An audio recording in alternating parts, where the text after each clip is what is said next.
Hey guys, welcome back to another video. In today's video, we're going to be talking about the gigatall skyscraper. The gigatall skyscraper. Now, before we talk about what before we talk about the gigatall skyscraper, what is a gigatall skyscraper? You may be asking at this present moment, a gigatall skyscraper. Well, actually, I'm not going to say what a gigatall skyscraper is first. I'm going to keep you waiting, bro. Okay. So, first we're going to start with all height classifications for a skyscraper. The first classification is kind of a sub-classification. In between the range of about 100 to 500 feet in height is a building we call a high-rise. A high-rise is not a skyscraper. It's kind of just a tall building.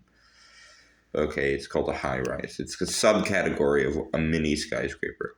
And from 500 feet to about 1,000 feet, or in terms of meters, 150 meters to 300 meters, we have the skyscraper, just a regular skyscraper.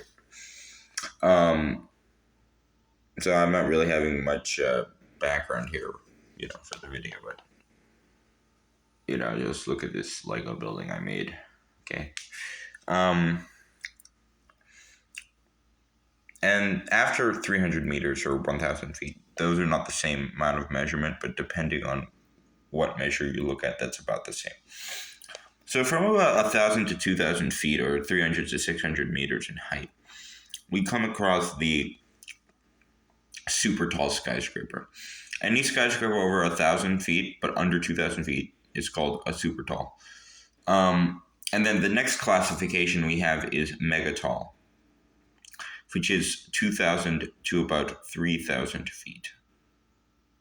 At least in my books, it's 2,000 to 3,000 feet.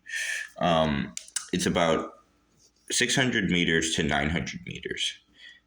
Following the trajectory of classifying every 300 meters.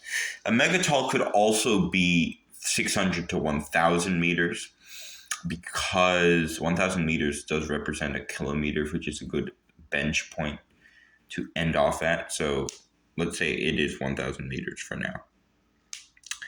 That's a megatall skyscraper. The gigatall skyscraper is anything above 900 meters or 1,000 meters, depending on how you look at it, what your own classification is. 900 to 1,000 is the standard, though. And in today's video, we're going to be talking about the gigatall skyscraper. Here, I've made incredibly high Lego building. It is about 5 feet in height. And my classification for this building is if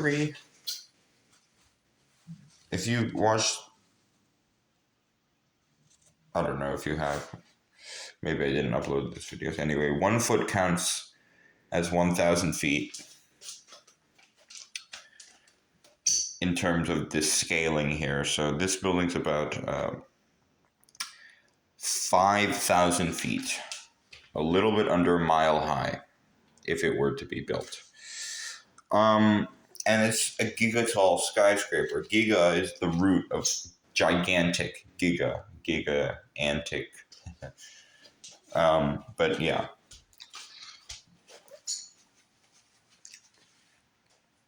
So the gigatall skyscraper can be very important to our world. There's a lot of developers these days that are trying to think of a mile-high tower or a tower over 5,000 feet or 4,000 feet. Right now, the tallest building in the world is Burj Khalifa, and in Saudi Arabia, they're trying to make a building called the Jeddah Tower, but the Jeddah Tower, or also known as the Kingdom Tower, is on hold. Now, the Burj Khalifa at 2,717 feet, 828 meters, and 163 floors stands as the tallest building in the world.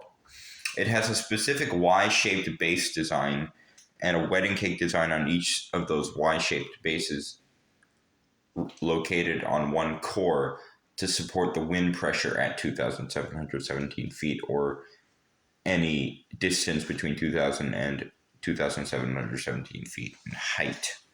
Basically, it's designed to withstand winds.